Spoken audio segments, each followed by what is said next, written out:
السلام علیکم ورحمۃ اللہ وبرکاتہ۔ سب تعریف اور جملہ خوبیاں پروردگار عالم کے لیے جو سارے جہانوں کا رب، ساری مخلوق کا روزی رساں ہے۔ اس کی قدرت کامل ہے کہ سمندروں میں مد و جزر کا پیدا کرنے والا، رات اور دن کا بنانے والا، خزاں و قدر کا مالک و مختار، عزت اور ذلت کا دینے والا وہی پروردگار ہے۔ زندگی اور موت اسی کے ہاتھ ہے۔ ہم اسی کی حمد و ستائش بیان کرتے ہیں، اسی کی بڑائی کے راگ الاپتے ہیں کہ اس خلاق اکبر نے جو عظیم احسان ہم پر کیا وہ یہی کہ امت محمدیہ میں پیدا فرمایا اور خود اس امت کی تعریف فرمائی کہ تم بہترین امت ہو، لوگوں کو برائیوں سے روکتے ہو، بھلائیوں کی طرف بلاتے ہو۔ درود و سلام سید العربی رجم جمیل شیم صاحب الجود والکرم صلی اللہ علیہ وسلم کی ذات اقدس کہ جس ذات گرامی نے عرب کے بدموں اور خانہ بدوشوں کو تاریخ انسانی کے کاروان کا سالار بنایا۔ بزرگوں اور دوستوں، غزوہ بدر کے بعد مکے کا ہر گھر ماتم کر ہو گیا۔ مکے والوں کی تجارت ختم ہو گئی، راستہ مسدود ہو گیا اور اب جانے کے لیے ندوے میں مشورہ ہونے لگا، کیا وقت کرے، کیا اس کا حل کیا؟ اگر یہ حل نہ کریں تو ہم نفع تو نفع اصل بھی کھا لیں گے۔ چنانچہ مشورہ ہوا ندوے میں، تو وہاں اسود بن مطلب نے ایک مشورہ دیا۔ وہ مشورہ یہ تھا کہ ہم نجد کے راستے سے تجارت کریں گے، راستہ گو کہ مشکل ضرور ہے لیکن اس کے باوجود آسان، ہم چل سکتے۔ صفوان بن امیہ نے کہا کہ وہ راستہ واقف نہیں ہے ہم لوگ۔ تو پھر مشورہ ملا، ابن ربیعہ نے مشورہ دیا کہ وائل بن بکر نام کے ایک قبیلے کا ایک فرات بن حیان نام کا ایک شخص ہے جو راستوں سے بہت واقف کار ہے، اگر اس سے یہ خدمت لے لی جائے تو یہ خدمت آسانی کے ساتھ ہو سکتی ہے۔ چنانچہ فرات بن حیان کو لیا گیا، مشورے کی تیاری ہوئی اور یہاں سے ایک قافلہ 1,00,000 کی چاندی لیا ہوا یہاں سے نجد کے راستے سے جانے کے لیے طے ہوا۔ یہ معاملہ یہ ہوا کہ نعیم بن عبداللہ الزعی نام کا ایک نعیم بن مسعود الزعی نام کا ایک شخص اپنے ایک دوست سلیف کے پاس آیا، ابن حقیق کے پاس، کنانہ بن حقیق کے پاس، اور وہاں شراب کباب چلتا رہا۔ وہ نشے کی حالت میں اس نے یہ کہا کہ ایک راستہ ہمارا بند ہوا تو کیا ہوا، ہم دوسرا راستہ شروع کر دیے، نجد کے راستے سے ہمارا قافلہ جا رہا ہے۔ اس نے اتفاق یہ کہ وہاں سلیم بن نعمان نام کے ایک صحابی بیٹھے ہوئے تھے، وہ فوراً پہنچے اور اللہ کے نبی صلی اللہ علیہ وسلم کو اس بات کی اطلاع دے دی کہ صفوان بن امیہ کا ایک قافلہ نجد کے راستے سے وہ جا رہا ہے۔ چنانچہ اللہ کے نبی صلی اللہ علیہ وسلم نے فوراً حضرت زید بن حارثہ سے کہا کہ جتنے آدمی مل سکتے ہیں لے لو اور جہاں تک قافلہ ملے وہاں تک ان کا تحفظ کرو۔ نتیجہ یہ ہوا کہ خرد کے ایک مقام پر پہنچے، زید بن حارثہ ان لوگوں کو دبوچا، یہ لوگ تو بھاگنے میں راہ فرار اختیار کر لیے لیکن مال غنیمت ہاتھ آیا، یہ مال غنیمت لیے ہوئے آگے۔ اب کفارہ مکہ کے سامنے صرف 2 راستے تھے۔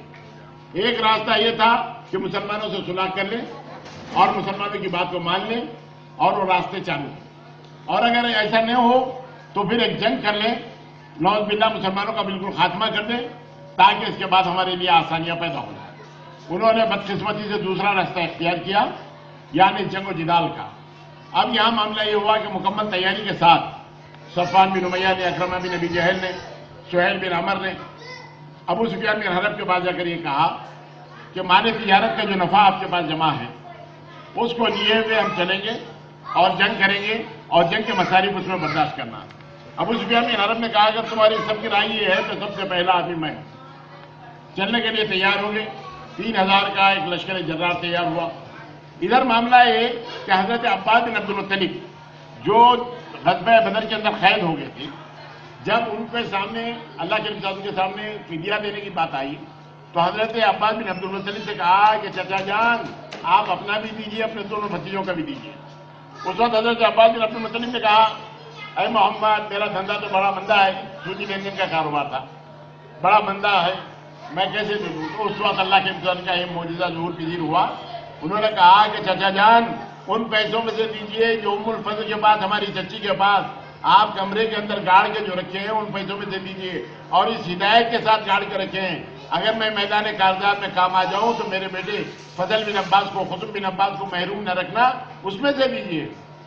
حضرت عباس بن عبد المطلب نے کہا مدینے میں بیٹھے ہوئے مکے کی بند کمرے کی میاں بیوی کی گفتگو اگر تم سنا سکتے ہو تو بلا شبہ یہ بات ماننے کے لیے تیار ہو کہ آپ اللہ کے نبی ہیں۔ وہاں پر داخل اسلام ہو گئے۔ ادھر فراست رسول اکرم صلی اللہ علیہ وسلم غور فرمائیے، اللہ کے نبی صلی اللہ علیہ وسلم نے فرمایا کہ اے چچا جان تمہارا ایمان لانے کا میں گواہ، آپ اپنے ایمان کو پوشیدہ رکھیے، آپ ان کے ساتھ چلے جائیے، ان کے حرکات و سکنات پہ نظر رکھیے اور اس سے مجھے باخبر کیجیے۔ چنانچہ حضرت عباس بن عبد المطلب کا وہ خط تھا جو انہوں نے وہاں سے ایک غفاری صحابی کے ذریعے روانہ کیا کہ 3000 کا ایک لشکر جرار مدینے پر حملہ کرنے کے لیے آ رہا ہے۔ اللہ کے نبی صلی اللہ علیہ وسلم خبا کی بستی میں تھے، وہاں پر ابی بن کعب سے آپ نے خط پڑھوایا۔ ابی بن کعب نے پڑھ کر کہا 3000 کا ایک لشکر جرار آ رہا ہے مدینے پر حملہ کرنے کے لیے۔ اللہ کے نبی صلی اللہ علیہ وسلم نے فرمایا کہ اسے سر راز میں رکھو، اس کو آشکارا مت کرو۔ اور اس کے بعد اللہ کے نبی صلی اللہ علیہ وسلم خمیر بنو حارثہ کے ساتھ میں نبی جو حضرت عبد الرحمن بن عوف کے بھائی بنائے گئے تھے ان سے کہا کہ 3000 کا ایک لشکر جرار مدینے پر حملہ کرنے کے لیے آ رہا ہے، لیکن اس کو سر راز میں رکھو۔ نماز جمعہ میں اللہ کے نبی صلی اللہ علیہ وسلم نے خطابت کرتے ہوئے خطبہ دیتے ہوئے آپ نے کہا جہاد کے اوپر خطبہ دیا، شہادت پانے والوں کا مقام اور مرتبہ آپ نے بتلایا، یعنی شہید کو جنت کس انداز سے ملتی ہے، شہید سوائے خرچ کے سارے تمام قصور اس کے معاف کر دیے جاتے ہیں۔ اس انداز سے اللہ کے نظام میں خطبہ دیتے ہوئے لوگوں سے مشورہ کیا۔ اللہ کے نبی صلی اللہ علیہ وسلم کا طریقہ کار کیا تھا؟ اگر وحی الہی کا نزول نہ ہوتا تو اللہ کے نظام صحابہ سے مشورہ کر لیا کرتے اور مشورے میں جو بات طے ہو جاتی اسی کے اوپر عمل کرتے اور عمل کرنے کی ہدایت دیتے۔ چنانچہ اللہ کے نبی صلی اللہ علیہ وسلم خود منشاء رسول یہ تھا کہ مدینے کے نکڑوں پر دشمنوں کا خلاخیمہ کریں گے، اس لیے کہ مدینے کی بستی ایسی ہے دو طرف سے اس کی جنوبی پہاڑیاں ہیں، ایک طرف سے دشمن آ سکتا ہے، اگر ادھر سے دشمن اگر آ جائے تو اس کا مقابلہ آسانی کے ساتھ کر سکتے ہیں۔ یہ منشاء رسول تھا۔ لیکن حضرت حمزہ بن عبد المطلب انہوں نے کہا لوگ ہم کو کمزور سمجھیں گے۔ حضرت سعد بن عبادہ جو خزرج کے سردار انہوں نے کہا کہ اللہ کے نبی ہم میدان میں چل کر لڑیں گے اس لیے کہ لوگ ہمیں کمزور نہ سمجھیں۔ اور پھر اس کے بعد وہ نوجوان یعنی معاملہ اس وقت تک یہ ہوا کرتا تھا جو آدمی بدر میں شریک ہو گیا اس کے نام کے ساتھ بدری لکھا جاتا۔ بدریوں کا اعزاز یہ تھا کہ ان کے اگلے اور پچھلے گناہ سارے اللہ نے معاف کر دیے تھے، ان سے کسی قسم کا کوئی مواخذہ نہیں ہوتا تھا۔ تو یہ لوگوں کو تمنا اس بات کی تھی کہ یہ لوگ بھی کوئی اعزاز حاصل کریں۔ چنانچہ نوجوان بچے انہوں نے بڑھ چڑھ کر کے مقابلہ کیا کہ اے اللہ کے نبی ہم میدان کارزار میں چل کے لڑیں گے، ہم مدینے کے نکڑوں پر نہیں لڑیں گے۔ اللہ کے نبی صلی اللہ علیہ وسلم نے اس بات کو پسند فرمایا، کہا کہ نماز عصر کے بعد تیاری کر کے آ جاؤ۔ چنانچہ وہ لوگ اپنے ہتھیار لیے ہوئے جب آئے تو اس انداز سے اللہ کے نبی صلی اللہ علیہ وسلم کو دیکھا کہ اللہ کے نبی صلی اللہ علیہ وسلم حضرت عائشہ میں گئے، حضرت ابوبکر حضرت عمر ساتھ گئے، اللہ کے نبی صلی اللہ علیہ وسلم کو ڈبل ذرا اختر پہنائے تو اللہ کے نبی صلی اللہ علیہ وسلم کا عالم یہ جنگی لباس میں کہ ہیلمٹ لگائے ہوئے ہیں، پرتانے میں تلوار ہے، ترکش میں تیر پڑے ہوئے ہیں، کمان ہاتھ میں ہے، نیزہ ہاتھ میں دے ہوئے اللہ کے نبی صلی اللہ علیہ وسلم جب حجرہ عائشہ سے برآمد ہوئے تو بڑے بڑے صحابہ دہل گئے۔ صحابہ نے کہا کہ اللہ کے نبی یہ بچوں نے بڑھ چڑھ کر مشورہ کیا ہے، ہم آپ کے مشورے پر عمل کرنے کے لیے تیار ہیں، آپ جنگی لباس اتار دیجیے۔ تو اللہ کے نبی صلی اللہ علیہ وسلم نے فرمایا کسی نبی کو یہ بات زیب نہیں دیتی کہ جنگی لباس پہن لے اور بغیر جنگ کے اسے اتار دے، اب تو ہوگا وہی جو مشورے میں طے ہو گیا۔ اللہ کے نبی صلی اللہ علیہ وسلم نے اس انداز سے فرمایا۔ ایک صحابی کا جنازہ آیا، اسی حالت میں اللہ کے نبی صلی اللہ علیہ وسلم نے نماز جنازہ پڑھائی اور اس کے بعد اللہ کے نبی صلی اللہ علیہ وسلم گھوڑے پر بیٹھے۔ دوستو تصور کی آنکھ سے سوچو کہ اللہ کے نبی صلی اللہ علیہ وسلم گھوڑے پر سوار ہیں، حضرت سعد بن معاذ، سعد بن عبادہ، اوس و خزرج کے سردار دونوں دوڑتے ہوئے اللہ کے نبی صلی اللہ علیہ وسلم کے گھوڑے کے ساتھ چل رہے ہیں، جن کی ایک آواز پر ساری مدینے کی بستی دہل سکتی ہے، لیکن وہ لوگ ہیں کہ اللہ کے نبی صلی اللہ علیہ وسلم کے ساتھ دوڑے دوڑے جا رہے ہیں۔ شیخان کے مقام پر آئے، وہاں پر آپ نے پڑاؤ ڈال دیا اور پڑاؤ ڈالنے کے بعد صبح شوق کے مقام تک پہنچے اور اس کے بعد اللہ کے نبی صلی اللہ علیہ وسلم نے جن کی عمر 15 سال سے کم تھی ان لوگوں کو تمام چھانٹا۔ ان لڑکوں میں ایک لڑکا تھا رافع بن خطیب، اس نے اپنے آپ کو پنجوں کے بل ٹھہرا کر کے بڑا ثابت کرنے کی کوشش کیا۔ اللہ کے نبی صلی اللہ علیہ وسلم کو ادا پسند آئی، اللہ کے نبی صلی اللہ علیہ وسلم نے انہیں منتخب کر لیا۔ دوسری روایت یہ کہ ان کے باپ نے کہا، رافع نے یہ کہا کہ میرا بیٹا اے اللہ کے نبی سے منتخب کر لیجیے، بلا کا تیر انداز ہے۔ اللہ کے نبی صلی اللہ علیہ وسلم نے منتخب کر لیا تو سمرہ بن جندب نے آ کے سامنے کہا اے اللہ کے نبی رافع کو میں پچھاڑ سکتا ہوں، آپ کشتی کرا کے دیکھ لیجیے۔ اللہ کے نبی صلی اللہ علیہ وسلم نے دونوں کو کشتی کرایا۔ کشتی کرانے کے بعد واقعی سمرہ بن جندب نے رافع پر قبضہ کر لیا اور ان کو پچھاڑ دیا، تو ان کا بھی انتخاب ہو گیا۔ دوستو، ایسے پرآشوب ماحول میں جنگ کا ہمہمہ ہے، دشمن سوار ہیں، سر پر ہیں، اس وقت کشتی کرانے کا کیا من؟ خون میں گرمی پیدا کرنا، خون میں جوش پیدا کرنا، بلبلہ پیدا کرنا، نوجوان بچوں کی شجاعت کو دیکھنے والے دیکھیں اور اس کے بعد یہ بات پسند کریں۔ نتیجہ یہ ہوا ہے دونوں کو منتخب کر لیا گیا۔ اللہ کے نبی صلی اللہ علیہ وسلم فوراً پہنچے اور اس انداز سے آپ نے سب بندی کروائی، تو مقام شہود پر یہ عبداللہ بن ابی بن سلول اپنے 300 آدمیوں کو لیا ہوا وہاں سے یہ کہتا ہوا کہ محمد نے نوجوان بچوں کی بات مانی، ہماری بات کو پسے پوچھ ڈال دیا، اس لیے میں اپنے آدمیوں کو کٹوا نہیں سکتا۔ منافقین تمام کے تمام علیحدہ ہوئے۔ اس سے مسلمانوں کو کیا فائدہ ہوا؟ مسلمانوں کو یہ فائدہ ہوا کہ وہ زہرین ناگ، وہ زہریلے کیڑے جو مسلمانوں کی صف میں تھے وہ سارے کے سارے تمام ہٹ گئے۔ اب یہاں خالص مسلمان جن کی تعداد 700 تھی، اللہ کے نبی صلی اللہ علیہ وسلم کے ساتھ یعنی جان و تن کا نذرانہ پیش کرنے کے لیے تمام تیار۔ اللہ کے نبی صلی اللہ علیہ وسلم نے فراست یہاں دیکھیے، 700 آدمی ہیں، 3000 کا مقابلہ ہے، تو اللہ کے نبی صلی اللہ علیہ وسلم نے سب بندی اس انداز سے کروائی کہ عہد پہاڑ کے پیچھے رکھا، سب بندی اس انداز سے کروائی، اس لیے کہ مسلمانوں کو سب بندی کی جو عادت تھی نماز ہی کی عادت میں ڈال دی گئی۔ غزوہ بدر میں سب سے پہلے سپہ سالار اعظم نبی کریم صلی اللہ علیہ وسلم نے سب بندی کروائی، ورنہ اس سے پہلے معاملہ جو جس کے سامنے آتا لڑ لیتا، یا تو یہ غالب آتا یا تو وہ غالب آتا ہی، لیکن سب سے پہلے سب بندی غزوہ بدر میں ہوئی۔ اس کے بعد اللہ کے رسول نے غزوہ احد میں 700 آدمیوں کو اس انداز سے کھڑا کیا۔ حضرت حباب بن منذر سے کہا کہ ان کی تعداد کیا ہے، ان کا معاملہ کیا ہے۔ حضرت حباب بن منذر انصاری انہوں نے تمام اطلاع اللہ کے نبی صلی اللہ علیہ وسلم کو دی، اور اس کے بعد مقابلہ ہوا۔ تو یہاں پر معاملہ یہ ہے کہ ابو سفیان بن حرب، طلحہ ابن ابی طلحہ جس کا تعلق قبیلے بنو عبدالدار سے تھا، اس کو بہت زیادہ گرم کر دیا، گرم اس انداز سے کر دیا کہ تم لوگوں نے بدر کے اندر بڑی نامردگی دکھائی جس کی وجہ سے ہمیں شکست ہوئی، اگر اس جھنڈے کی حفاظت تم کر سکتے ہو تو بات ٹھیک ہے، ورنہ میں کسی اور سے یہ کام لے لوں گا۔ طلحہ ابن ابی طلحہ بڑا بجھایا، اس نے کہا کہ جھنڈے کی حفاظت تو بحر صورت ہم کریں گے، اس لیے کہ ایام جاہلیت میں بھی یعنی قبیلے بنو عبدالدار کے لوگ ہی جھنڈا سنبھالا کرتے تھے، اس لیے اللہ کے نبی نے پوچھا کہ جھنڈا کسے سنبھالا ہے، کہا طلحہ ابن ابی طلحہ نے، کہا کہ مصعب بن عمیر کو بلا لو، ان کا تعلق بھی قبیلے بنو عبدالدار سے، یہ ہمارا جھنڈا اٹھائیں گے۔ اس لیے حضرت مصعب بن عمیر کو جن کا تعلق قبیلے بنو عبدالدار سے تھا، یہ مسلمانوں کا جھنڈا ان کو دیا گیا۔ اس انداز سے جب یہ صف بندی ہوئی تو سب سے پہلے موازنہ طلبی کرنے کے لیے طلحہ ابن ابی طلحہ میدان کارزار میں آیا، کہا کہ مسلمانوں کون ہے جو میرے ہاتھ سے جنت میں جانا چاہتا ہے یا مجھے جہنم میں پہنچانا چاہتا ہے؟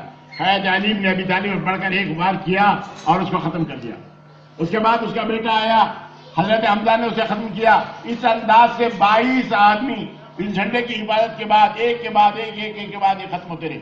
آخر کار ان کا ایک غلام آیا جس کا نام ثواب تھا، وہ بھی خاک و خون میں لوٹتا ہوا چلا گیا، اور اس کے بعد ایک عورت عمرتہ جس کا نام تھا، اس نے جھنڈے کو سنبھالا کچھ دیر کے لیے جھنڈے کو۔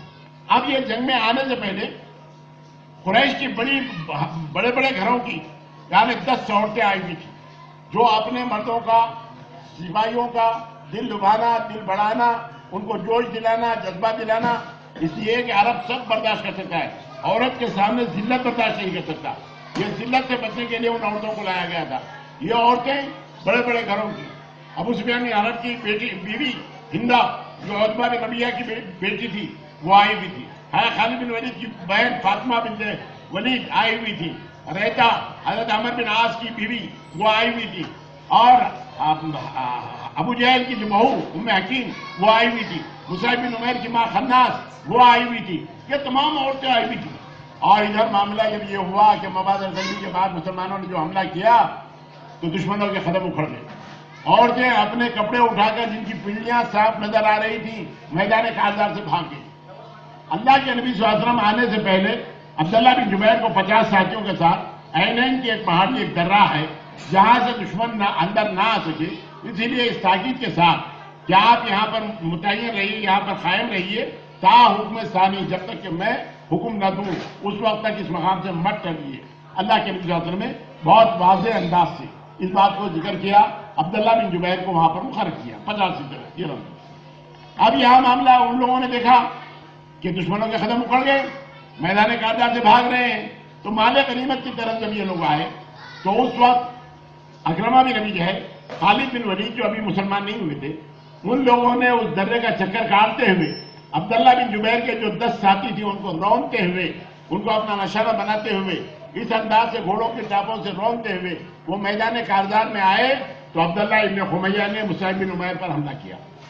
مصعب بن عمیر علم بردار، اور اس کے بعد ایک ہاتھ ضائع ہو گیا، دوسرا ہاتھ کاٹ گیا، اور اس کے بعد ایک نیزہ مارا تو انہوں نے جھنڈا گرنے سے پہلے اپنے بھائی ابو عزیز کو جھنڈا دے دیا کہ اسے سنبھالو، یہ اسلام کا جھنڈا ہے، گرنے نہ پائے۔ ہے کہ مصعب بن عمیر شہید ہو گئے، اللہ کے نبی صلی اللہ علیہ وسلم کے ہمشبی تھے، اور عبداللہ ابن خمیہ کو یہ بات معلوم نہیں تھی کہ یہ نبی کریم صلی اللہ علیہ وسلم سمجھ رہا ہے، وہ محمد ہے یہ سمجھتے ہوئے اس نے ایک نعرہ بلند کیا کہ میں نے محمد کو نعوذ باللہ شہید کر دیا ہے۔ مسلمان 3 حصوں میں بن گئے، ایک تو وہ جو میدان کارزار سے فرار ہو چکا، جس کے اندر حضرت عثمان غنی ہے۔ اب یہاں پر معاملہ اس لیے کہ اللہ نے ان کے خطروں کو معاف کیا تو اس کے اوپر لب کشائی کی کوئی گنجائش نہیں۔ دوسرا وہ جو میدان کارزار میں ہوتے ہوئے بھی اپنے ہتھیار رکھ دیا، جس میں حضرت عمر ہیں، حضرت انس بن نضر جو حضرت انس بن مالک کے چچا ہیں، وہ جاتے ہوئے انہوں نے کہا کہ اے عمر کیا بات ہے، ہتھیار رکھے بیٹھے ہو؟ تو کہا کہ اب کس کے لیے لڑے؟ جن کے لیے لڑنا تھا وہ لڑے، اور وہ تو اللہ کو پیارے ہو گئے۔ کہا کہ اس خدا کے لیے لڑو جس کا پیغام لے کر محمد آئے تھے۔ ارے مجھے تو عہد کے پہاڑ سے جنت کی خوشبو آ رہی ہے، یہ کہتے ہوئے آگے بڑھے اور درجہ شہادت پر فائز ہو گئے۔ اور ادھر معاملہ یہ چونکہ مسلمانوں کو سمجھنے میں تردد ہو رہا تھا، تردد اس لیے ہو رہا تھا کہ اللہ کے وسلم ذرا بکر پہنے ہوئے تھے۔ حضرت کعب بن مالک نے اللہ کے نبی صلی اللہ علیہ وسلم کی آنکھوں کی چمک کو دیکھ کر آپ نے آواز بلند کی کہ اے وہ لوگوں، اللہ کے نبی ہمیں موجود ہیں۔ اس وقت تمام مسلمان جہاں اللہ کے نبی صلی اللہ علیہ وسلم کی حفاظت کے لیے آئے تو کفارہ نے مکہ نے بھی اللہ کے نبی صلی اللہ علیہ وسلم پر حملہ کرنے کے لیے آئے۔ عبداللہ بن شہاب اللہ کے نبی صلی اللہ علیہ وسلم کا بڑا دشمن، عتبہ بن ابی وقاص اللہ کا نبی کا بڑا دشمن، ابی بن کعب، ابی بن خلف اللہ کے نبی صلی اللہ علیہ وسلم کا بڑا دشمن، یہ لوگ اللہ کے نبی صلی اللہ علیہ وسلم کو نقصان پہنچانے کے لیے جنہوں نے دندان مبارک کو شہید کیا، ہیلمٹ کے اوپر ایسے انہوں نے وار کیا کہ ہیلمٹ کی کڑیاں دھس گئی، جس کو نکالنے کے لیے حضرت ابو عبیدہ بن جراح کے 2 دانت شہید ہوئے۔ اور اس انداز سے اللہ کے نبی صلی اللہ علیہ وسلم پر حملہ ہوتا رہا، اللہ کے نبی صلی اللہ علیہ وسلم چٹان کی طرح ڈٹے رہے۔ اور ادھر صحابہ کرام کا عالم یہ کہ اللہ کے نبی صلی اللہ علیہ وسلم جانے سے پہلے آپ نے پوچھا کہ میری اس تلوار کا حق کون ادا کرے گا؟ بہت سارے ہاتھ بلند ہوئے۔ حضرت زبیر بن عوام بھی یہ چاہتے تھے کہ یہ تلوار مجھے ملے گی، لیکن اللہ کے نبی صلی اللہ علیہ وسلم کی نظر انتخاب حضرت سماک بن خرشہ پر پڑی، جن کو تاریخ اسلام میں بو دجانہ کے نام سے یاد کرتے ہیں۔ کہا کہ اللہ کے نبی یہ تلوار کا حق کیا ہے؟ تلوار ہاتھ میں لیے ہوئے بو دجانہ نے پوچھا، کہا کہ اس سے عورتوں کو نہیں مارو گے، اور اس سے مسلمانوں کو نہیں مارو گے، بچوں کو نہیں مارو گے۔ اس انداز سے انہوں نے کہا تو کہا کہ مجھے بات یہ منظور ہے۔ چنانچہ معاملہ یہ ہوا، سماک بن خرشہ انہوں نے کام یہ کیا کہ اللہ کے نبی صلی اللہ علیہ وسلم کی طرف اپنا رخ پھیر دیا، اللہ کے نبی صلی اللہ علیہ وسلم کی طرف اپنا رخ پھیر دیا، کہا کہ اگر تیر آتی ہے تو میرا جسم حاضر ہے، تلوار اگر پڑتی ہے تو میرا جسم حاضر ہے، اللہ کے نبی صلی اللہ علیہ وسلم محفوظ رہیں۔ یہ مقصد تھا اور اس مقصد میں انہوں نے کامیابی حاصل کی۔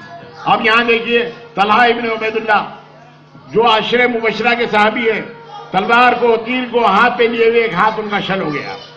اور حضرت ابو طلحہ زید انصاری جنہوں نے اللہ کے نبی صلی اللہ علیہ وسلم کے لیے بہت زیادہ کام کیا، یعنی بہت زیادہ حفاظت کی، بہت زیادہ معاملہ ہوا، ایسے پرآشوب ماحول میں اللہ کے نبی صلی اللہ علیہ وسلم، یعنی اس زمانے میں ابو عامر فاسق نام کا ایک فاسق تھا جو حنظلہ کا باپ، غسل الملائکہ کا باپ، غسیل الملائکہ جو ہیں وہ حضرت حنظلہ ان کا باپ تھا، ابو عامر جس کو اللہ کے نبی نے کہا کہ فاسق ہے۔ اس نے میدان کارزار میں گڑھے کھدوا دیے، اس پر گھاس پھوس ڈال دیا، ایک جنگی چال تھی، ایک گڑھے میں تو اللہ کے نبی صلی اللہ علیہ وسلم آ گئے۔ اس وقت حضرت سعد بن ابی وقاص رضی اللہ تعالیٰ عنہ اور حضرت علی بن ابی طالب نے اللہ کے نبی صلی اللہ علیہ وسلم کو اندر سے نکالا، اور اس کے بعد حضرت سعد کے سامنے حضرت سعد کے لیے اللہ کے نبی صلی اللہ علیہ وسلم نے دعائیں کی تھی کہ ان کی دعا قبول ہو جائے، یعنی وہ جو دعا کرتے اللہ تعالیٰ اس کو قبولیت بخشتا۔ حضرت سعد نے اس وقت اللہ کے نبی صلی اللہ علیہ وسلم یعنی خوشی کا اظہار اس انداز سے کیا، رم یا سعد فدا کا ابی و امی، میرے ماں باپ تم پر فدا، تم تیر پر تیر چلائے جاؤ۔ اس انداز سے یعنی قیامت تک کے لیے سب مسلمان اپنے آپ کو نبی کریم صلی اللہ علیہ وسلم پر، اپنے ماں باپ کو نبی کریم صلی اللہ علیہ وسلم پر فدا کرے گا. لیکن ایک مرحلہ ایسا آیا میدان احد میں کہ اللہ کے نبی صلی اللہ علیہ وسلم نے فرمایا رمیا سعد فدا کا ابھی ہومی، میرے ماں باپ تم پر فدا، تم تیر پر تیر چلائے جاؤ. اس انداز سے وہ بلا کے تیر انداز سے اس انداز سے تیر چلاتے رہے. اب یہاں دوستوں معاملہ یہ میدان کارزار کے اندر کہ اللہ کے نبی صلی اللہ علیہ وسلم یعنی اس وقت ہوا یہ کہ حضرت حمزہ کو قتل کرنے کے لیے مطعم بن عدی اس نے اپنے غلام کو وحشی بن حرب جس کا نام تھا اس سے یہ کہا کہ اگر تم حمزہ پر کامیاب ہو جاؤ، یعنی تم حمزہ کو اگر شہید کر دو تو تم کو آزادی کا پروانہ ہے. اس وقت یہ ہندا جو ابو سفیان بن حرب کی بیوی ہے اس نے کہا ابو دسنا یعنی وحشی بن حرب، ابو دسنا یعنی تو میرا کلیجہ ٹھنڈا کر، میں بھی تجھے مالا مال کر دوں گی. چنانچہ یہ بات نہیں. تو اس وقت یہ بیٹھا ہوا ہے ایک ٹو میں پہاڑ کی اور وہ دیکھ رہا منتظر اس انداز کا ہے کہ حضرت حمزہ آئے تو میں اپنا نیزہ پھینکوں. چھوٹا سا ایک سانگ تھا اس کا اور بڑا نشانے باز تھا. اگر حضرت حمزہ کا معاملہ یہ جانے جوانان جری دونوں ہاتھوں میں تلواریں سوچ کر میدان کارزار میں نکلتا تو بڑے بڑے سرماؤں کے دل رہ جاتے، کوئی سامنے آنے کی جرت نہیں کر سکتا. حضرت حمزہ وہ شجی اور بہادر انسان، اور وہ جب ان کے سامنے سباق افسانی آ گیا تو انہوں نے کہا کہ اے عورتوں کی ختنہ کرنے والے کی بیٹے تو میرے مقابلے کے لیے آیا ہے. ایک تلوار چلا کے اس کو واصل جہنم کیا اور اسی انداز سے اسی جوش اور جذبے کے ساتھ جب آگے بڑھ رہے تھے تو وحشی بن حرب نے اپنا نشانہ مارا. حضرت حمزہ کے ناف کے نیچے لگا، لڑکھڑائے، بڑھنا چاہتے تھے، گر گئے اور اس کے بعد وحشی بہت دور تک بھاگا اور اس کے بعد واپس آ گیا اور واپس آنے کے بعد کلیجہ سینہ چیر کر کلیجہ نکالا اور ہندا کے حوالے کرتے ہوئے کہا لے تیرے باپ کے قاتل کا یہ کلیجہ ہے. اس نے چبایا، نگل نہ سکی، تھوک دی اور اس کے بعد آنکھ، ناک، کان، عضو کاٹتے ہوئے تو انگلیاں کاٹتے ہوئے ایک مکمل طور پر خان بناتے ہوئے اپنے گلے میں ڈالتے ہوئے اس انداز سے اس نے کام کیا. اب یہاں میدان کارزار میں یہاں جانے سے پہلے ایک لنگڑے صحابی تھے، عمر بن جموح نام تھا.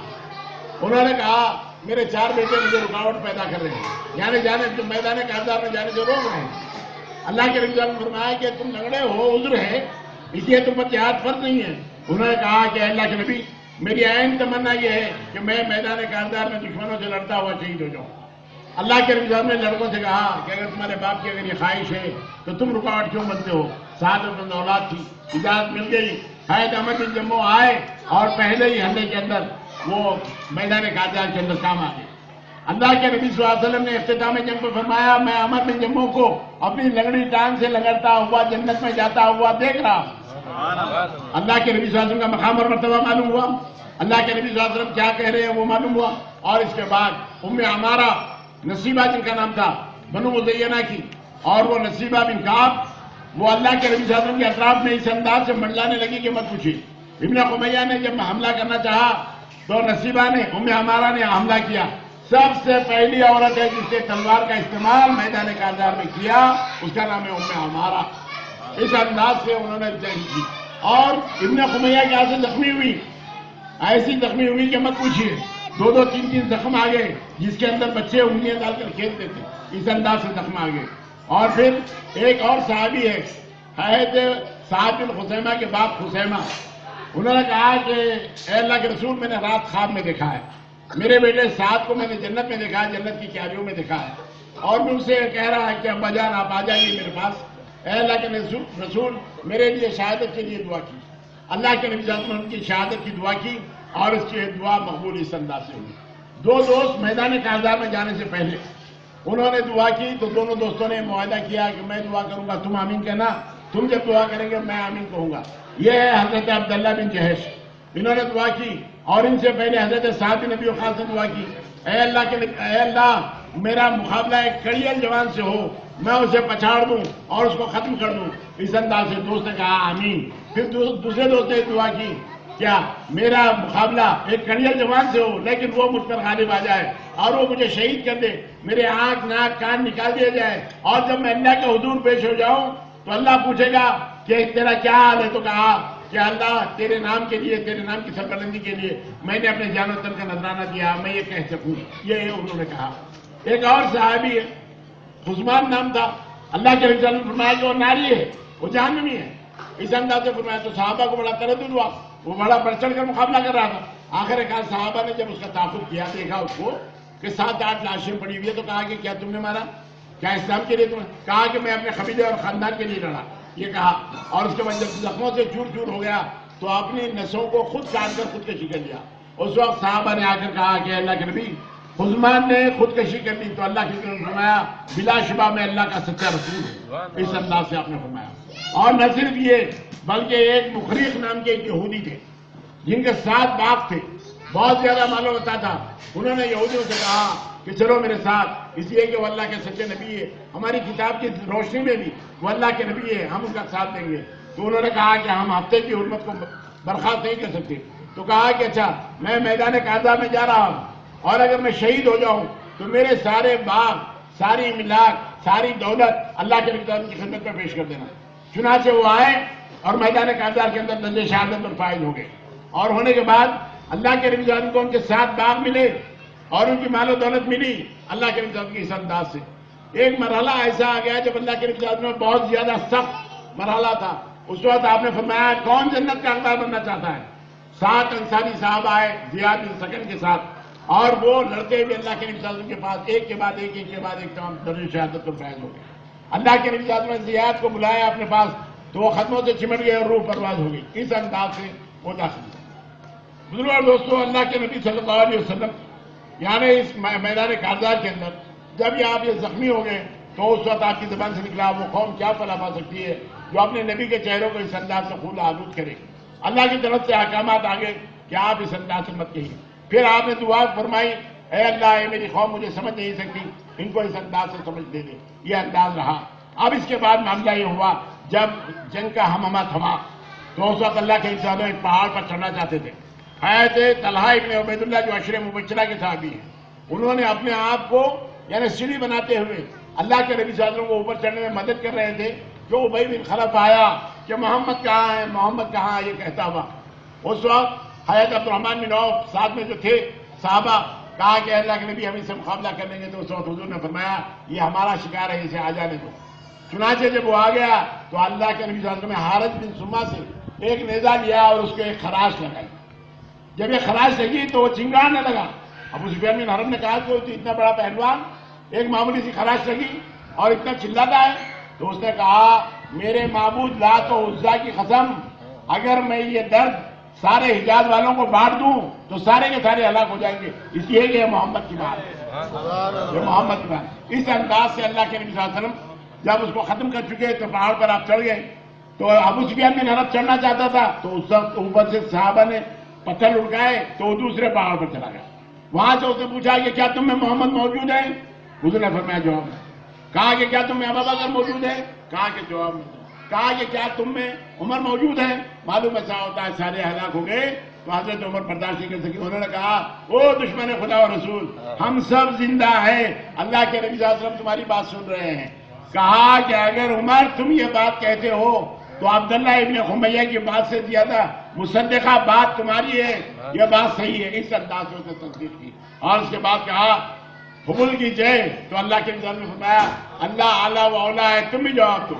ہے تو عمر نے جواب دیا اور اس کے بعد کہا کہ ہم نے بدر کا بدلہ لے لیا، ہم پھر اگلے سال بدر میں آئیں گے۔ حضور نے فرمایا چیلنج قبول کر لو ان کا۔ چنانچہ کہا کہ ہاں بدر کے اندر ہم آئیں گے۔ یہ معاملہ ہوا اور اس کے بعد وہ لوگ یہاں سے چلے گئے۔ اب جانے کے بعد اللہ کے نبی صلی اللہ علیہ وسلم نے کیا عمل رہا؟ اللہ کے نبی صلی اللہ علیہ وسلم نے تمام یعنی لاشوں کو ایک جگہ کیا جن کی تعداد حضرت سعد بن نبی کا کیا حال ہے؟ اللہ کے نبی نے پوچھا تو لوگ سعد بن نبی کہاں ہیں، سعد بن نبی کہاں ہیں؟ حضرت کعب بن ابی نے جب آواز لگائی تو وہ اپنی نحیف آواز میں جواب دیا میں یہاں ہوں، اور اس کے بعد کہا کہ تمہارا کیا حال ہے؟ اللہ کے نبی نے تمہیں سلام کہا ہے۔ تو اس وقت کہا کہ اللہ کے نبی صلی اللہ علیہ وسلم کی خدمت میں میرا سلام کہو، اہل مدینہ سے میرا یہ پیغام پہنچاؤ کہ ہم نے عقبہ کی گھاٹی میں اللہ کے نبی صلی اللہ علیہ وسلم نے وعدہ کیا ہے جب تک اہل مدینہ کی پتیوں میں حرکت باقی ہے اللہ کے نبی صلی اللہ علیہ وسلم کی حفاظت کریں گے۔ وہ وعدہ ان کو یاد دلاؤ اس انداز سے، کہیں ایسا نہ ہو کہ روز قیامت ہمیں شرمندگی ہو۔ یہ انہوں نے کہا اور روح پرواز ہو گئی۔ اللہ کے نبی صلی اللہ علیہ وسلم نے فرمایا کہ یعنی بہت اچھا عمل کیا، یعنی جب تک زندہ تھا یعنی خیال رہا، مرنے کے بعد بھی اسلام کا خیال رہا۔ ایک اور شخصیت آتی ہے ہمارا شنی جن کا نام ہے، جنہیں تاریخ میں اسرائیم کے نام سے یاد کرتے ہیں۔ یہ وہ شخص ہے جب حضرت سعد بن معاذ رضی اللہ تعالیٰ مصعب بن عمیر کے ہاتھ پر ایمان لائے اور اپنے محلے میں آ کر اپنے تمام محلہ کو جمع کیا، اپنے اہل قبیلہ کو، بنو عبد الاشر کو جمع کرتے ہوئے پوچھا کہ میرا مقام اور مرتبہ کیا ہے؟ سارے لوگوں نے کہا کہ آپ ہمارے امیر ہیں، سارے لوگوں نے کہا کہ آپ صاحب الرائے ہیں، سارے لوگوں نے کہا کہ آپ بہادر ہیں، آپ کا ہر فیصلہ ہم کو منظور ہے۔ کہا کہ میں مسلمان ہو کر آ رہا ہوں اور اپنے قبیلے کو مسلمان دیکھنا چاہتا ہوں۔ تاریخ اس بات کی شاہد ہے کہ 70 آدمی قبیلے بنو عبد الاشر کے حضرت سعد بن معاذ کے ایمان لانے کے بعد سارے کے سارے داخل اسلام ہوئے، سوائے ایک شخص کے اسرائیم جن کا نام تھا۔ وہ اسرائیم 7 شوال کو گھر آئے، گھر آنے کے بعد پوچھا کہ کیا بات ہے، کوئی نوجوان نظر نہیں آتا؟ کہا کہ عہد کے دامن میں قریش سے جنگ ہو رہی تھی، سب لوگ گئے ہوئے۔ اس وقت انہوں نے کہا کہ قریش نے پھر یہ جرأت کی اور پھر جنگی لباس پہن کر اپنا گھوڑا نکالا، تلوار وغیرہ ہاتھ میں لیے ہوئے پہنچے اللہ کے رسول کے پاس۔ کہا کہ اللہ کے نبی پہلے آپ کا کلمہ پڑھوں یا آپ پر نچھاور ہو جاؤں؟ حضور نے فرمایا کہ دونوں کام کرو۔ تو آپ نے اشہد ان لا الہ الا اللہ و اشہد ان محمد رسول اللہ کا اقرار کیا، میدان کارزار میں کود پڑے، زخموں سے جامبر ہے، آخری وقت ہے۔ اس وقت حضرت سعد بن معاذ نے دیکھا قبیلے کے سردار نے کہ اسرائیم تم کیسے آ گئے؟ کہا کہ میں اللہ اور اللہ کے رسول پر ایمان لایا، یہ کہتے ہوئے روح برباد ہوگی۔ اللہ کے رسول نے فرمایا عمل تھوڑا کیا، اجر بہت زیادہ پایا، یعنی ایک نماز نے، ایک روزہ نے، خیرات نے، زکات نے، حج نے، سیدھا جنت کی راہ، اس انداز سے انہوں نے کیا۔ اب یہاں معاملہ دوستو یہ ہوا کہ اس کے بعد ابو سفیان بن حرب یہاں سے نکل گیا، چلا گیا۔ تو اللہ کے نبی صلی اللہ علیہ وسلم نے حضرت علی بن ابی طالب سے کہا، اللہ کے نبی صلی پہاڑ پر چڑھ گئے، وہاں پر بیٹھ کر آپ نے نماز پڑھائی تو تمام صحابہ نے اتباع رسول میں بیٹھ کر نماز ادا کی، اور اس کے بعد پانی حضرت علی بن ابی طالب لائے اپنے وہ مغفر میں، تو پانی میں تھوڑی سی بو محسوس ہوئی تو اللہ کے نبی نے استعمال نہیں کیا۔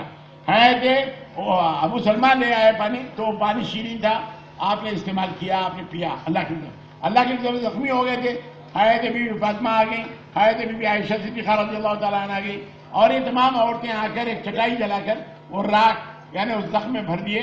اللہ کے نبی صلی اللہ علیہ وسلم کے نیچے کے دندان مبارک شہید ہوئے تھے۔ اس انداز سے اللہ کے نبی صلی اللہ علیہ وسلم محبت ہے۔ اللہ کے نبی صلی اللہ علیہ وسلم حضرت علی بن ابی طالب سے کہا کہ اگر وہ لوگ اونٹوں پر بیٹھ گئے ہیں تو آپ یہ سمجھو کہ وہ مکہ جا رہے ہیں، اور اگر گھوڑوں پر بیٹھے ہیں تو یہ سمجھو کہ پھر پلٹ کر آنے والے ہیں۔ تو فوراً حضرت علی بن ابی طالب گئے اور ان کی اطلاع دی کہ وہ لوگ اونٹوں پر بیٹھے ہوئے یہاں سے جا رہے ہیں۔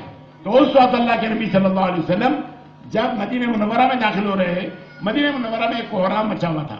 ہے جو ام سعد یعنی سعد بن معاذ رضی اللہ تعالیٰ کی ماں، وہ ہے ان کا ایک بیٹا عمر جو شہید ہو گیا تھا، انہوں نے پوچھا کہ اے اللہ کے رسول میرے بیٹے کے تعلق سے آپ کیا فرمائیے؟ کہا کہ دنیا سے بڑی جنت کا حقدار۔ کہا کہ اللہ کے نبی آپ ہمیں تہنیت دیجیے، آپ تعزیت مت کیجیے ایسی ہے کہ وہ تو اپنی مراد کو پہنچ چکا۔ اس کے بعد حضرت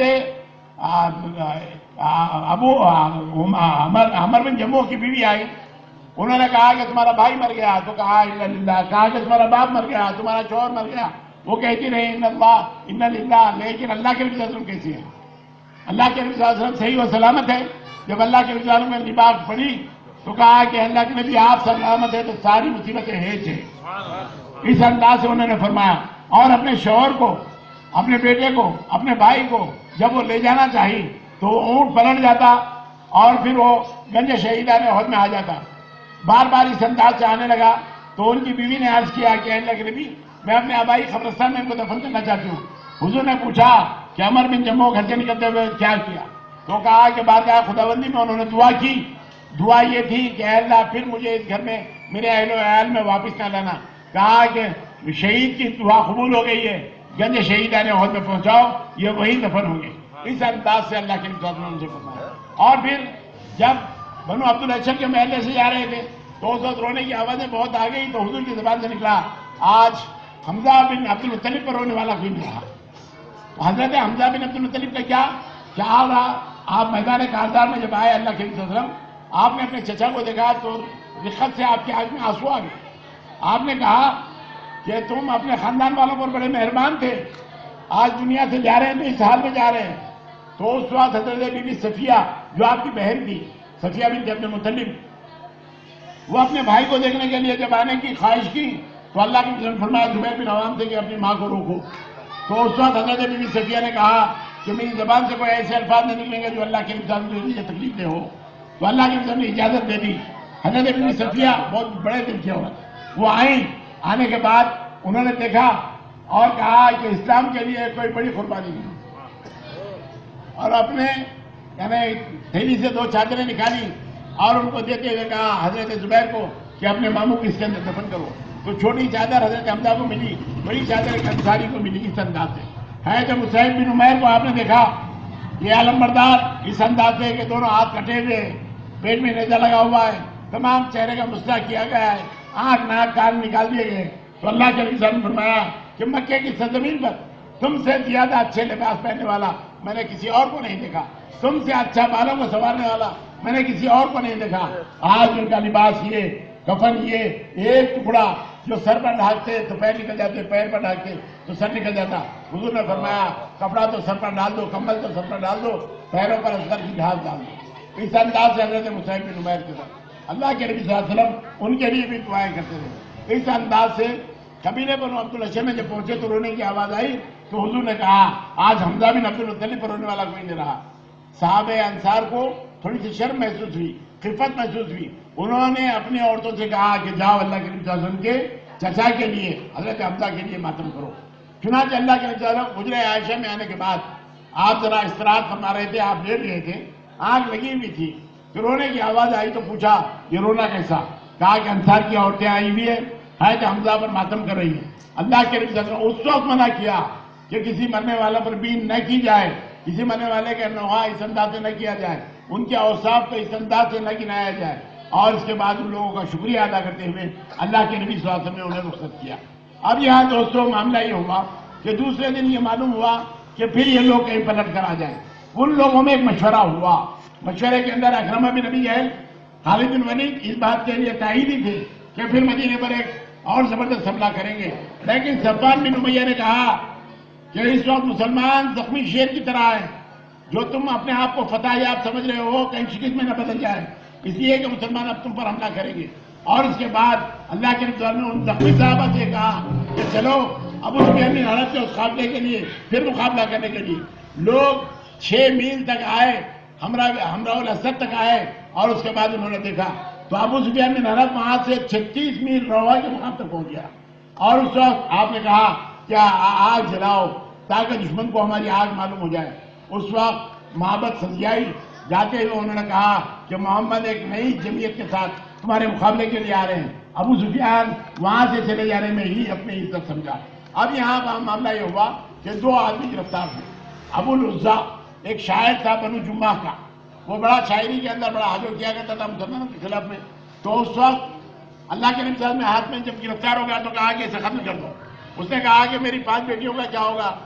اللہ کے نبی صلی اللہ علیہ وسلم نے فرمایا کہ بدر کے میدان میں نے تم کو محض اس لیے چھوڑا اور تم سے یہ وعدہ لیا کہ آج کے بعد تم مسلمانوں کے خلاف میں کوئی لب کشائی نہیں کرو گے، جنگ میں شریک نہیں ہوگی. لیکن تم نے بدعہدی کی. مسلمان ایک سراغ سے 2 مرتبہ ڈسا نہیں جاتا، اس لیے اسے قتل کر دو. چنانچہ عبد العزا جمحی کو قتل کر دیا گیا. اس انداز سے اللہ کے انکار میں 3 دن تک قیام فرمایا. وہ 3 دن کے اندر حضرت سعد بن عبادہ نے 3 اونٹوں پر کھجور بھیجے کہ تاکہ تمام لوگوں کے لیے غذا مہیا ہو. اور اس کے بعد وہ لوگ واپس ہو گئے تو دشمن یہاں سے واپس ہو گیا. اب اس جنگ کا مرحلہ جو ختم ہوا، لیکن ایک بات سامنے یہ آئی کہ اللہ کے نبی صلی اللہ علیہ وسلم بھی مصائب میں مبتلا کیے جاتے ہیں. ایک بات. نمبر 2 یہ کہ کیا دشمن کو اس میں کامیابی ہوئی؟ کیا دشمن کسی آدمی کو گرفتار کرنے میں کامیاب ہو سکا؟ کیا اسے کوئی مال غنیمت ملا؟ تمام کا جواب نفی میں ہے. نہ تو مال غنیمت ملا، نہ تو کوئی قیدی اسے ملا. اور مسلمان یعنی جو مفتوح قوم ہے، یعنی فاتح کا کیا پیچھا کرتی ہے؟ کیا فاتح ان سے ڈر کر بھاگتا ہے؟ کیا یہ کامیابی ہے؟ ہاں، ایک معاملہ یہ کہ امتحانی دور سے مسلمان گزر گئے. تھوڑی سی نافرمانی، تھوڑی سی عدل حکمی، جس کی وجہ سے یہ سزا پائی کہ 70 بڑے جید مسلمان اس کے اندر شہید ہو گئے. حضرت حمزہ بن عبد المطلب شہید ہو گئے، حضرت سعد بن نبی شہید ہو گئے، مصعب بن عمیر شہید ہو گئے، زیاد بن سکن شہید ہو گئے، اب خثیمہ بن عامر شہید ہو گئے، اور اب جابر بن عبداللہ کے والد عبداللہ بن عامر وہ شہید ہو گئے. اس انداز سے حضرت عبداللہ بن جبیر شہید ہو گئے. یہ تمام صحابہ شہید ہوئے. لیکن ایک سبق ہمیں ملا، اگر کبھی کسی قسم کا یعنی ایسا مرحلہ آ جائے تو اس وقت تم ڈٹ کر دشمن کا مقابلہ کرو، یہی کامیابی ہے، اور کچھ کامیابی کسی اور کا نام نہیں۔ ڈٹنا، مقابلہ کرنا، آخر وقت تک مقابلہ کرنا، امیر کی اطاعت کرنا، یہی سبق ہم کو غزوہ احد سے ملتا ہے، اور یہی سبق ہم کو پڑھنا ہے کہ اگر ورنہ غزوہ احد میں بھی ایسے ہی کامیابی ہوتی جیسے بدر میں ہوئی، تو سب لوگ یہ کہتے تھے کہ اللہ کے نبی صلی اللہ علیہ وسلم ہے، اسی لیے تو ہم کامیابی ہوئی۔ لیکن اللہ کے نبی صلی اللہ علیہ وسلم ہونے کے باوجود جو مرحلہ آیا، جس انداز سے مسلمان یہاں سے گزرے، وہ مرحلہ ہے سوچنے کا، وہ مقام ہے سوچنے کا کہ اگر کبھی افتاد آ جائے، پریشانی آ جائے، مقابلہ سخت ہو تو ثابت قدم رہے۔ یہی درس ملتا ہے غزوہ احد سے۔ بارگاہ خداوندی میں دعا ہے کہ پروردگار عالم ہماری دعاؤں کو قبول فرما، ہماری نمازوں کو، ہمارے روزوں کو قبول فرما۔ الہ العالمین ہم پر کرم فرما، رحم فرما، فضل فرما۔ الہ العالمین اس بستی پر خصوصی رحمت و نزول فرما۔ الہ العالمین اس بستی پر خصوصی رحمت و نزول فرما۔ الہ العالمین ہمارے گناہوں کو معاف فرما۔ الہ العالمین ہماری دعاؤں کو نبی کریم صلی اللہ علیہ وسلم کے صدقے طفیل میں قبول فرما۔ وصلی اللہ علی محمد النبی الامی وآلہ وصحبہ وسلم والحمد للہ رب العالمین۔